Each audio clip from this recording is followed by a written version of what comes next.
This is Newcap News with Lauren Poland. Good evening and thanks so much for joining us. Lloydminster City Council acclaimed its first all-time deputy mayor at today's meeting. Longtime councillor Rob Saunders is taking the reins. Saunders isn't wasting any time jumping on board the full-time job today and taking on the role for a 2-year term. He is now Mayor Jeff Mulligan's designate at events and meetings and will lead special task forces and projects as required. Well, it's an exciting time for the Cold Lake City Council. Finally, with some funding to work with, Council is looking to deal with major infrastructure issues it's been facing for a few years now. As Clayton Brown explains, the 2013 budget is now complete and the city is looking forward to what's to come in the new year. Last year's budget deliberations may have seemed the most exciting in years for the city of Cold Lake, but Council has just wrapped up the 2013 budget and they're doing something they haven't been able to do in years. We're looking at passing actually a 3-year capital budget, total all in being $63 million in investment into the community, both with all in your facilities, environmental utilities and roads, which is quite substantial. The new much heftier budget is what has allowed Council to plan further than just a year ahead. Just being the amount of budget that we're working with now is trying to do it on an annual basis gets a little complex, and trying to get those designs pushed out by spring to tenders, you can imagine is quite overwhelming.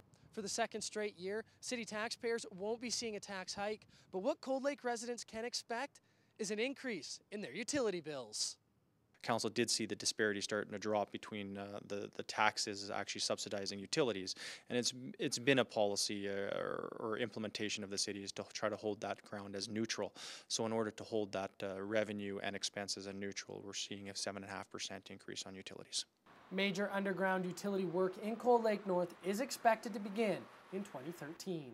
In Cold Lake, Clayton Brown, Newcap News. More than a year after it all began, the disturbing case of an infant found dead in the Lloydminster landfill remains at a standstill. 26-year-old Danielle Jackson is charged with concealing the body of a child, but has yet to enter a plea despite multiple court dates over the past 6 months.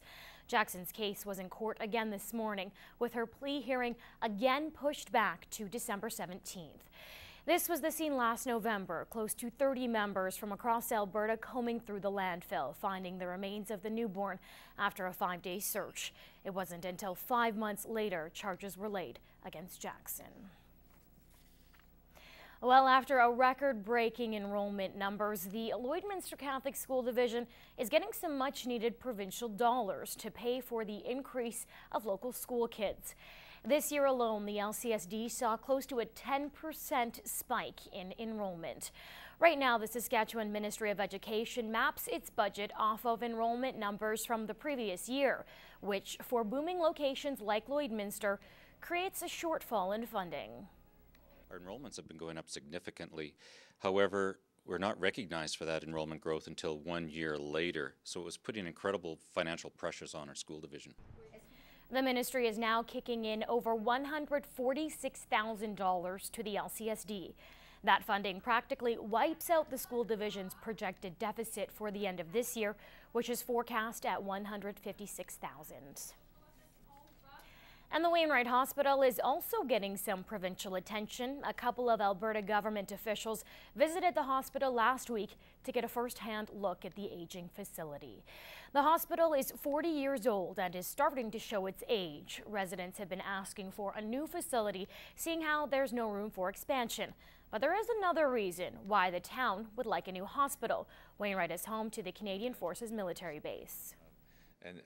God willing, it never would happen, but if something went wrong, this is where they would come, and we need to be prepared for them. I have had the pleasure of visiting the base, Canadian Forces base next door, and you have great friends over there because they are also advocating for a hospital in Wainwright. This isn't a normal community. It's got some extra pressures on it with the military base, and we have to meet those pressures.